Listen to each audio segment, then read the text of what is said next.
முருகப்பெருமானை 6 கார்த்திகை பெண்கள் வளர்த்தனர்.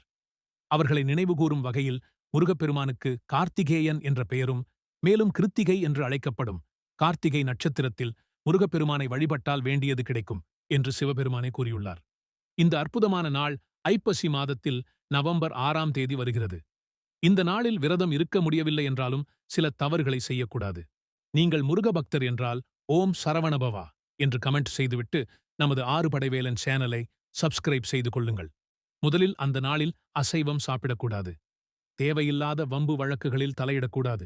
காலையிலிருந்து விரதம் இருப்பவர்கள் மாலையில் 6 கார்த்திகை பெண்களையும் நினைவுகூரும் வகையில் 6 தீபங்களை ஏற்றினால் நல்ல பலன் கிடைக்கும். வெற்றிலை தீபம், சட்கோண தீபம் போன்று எந்த தீபம் வேண்டுமானாலும் ஏற்றலாம்.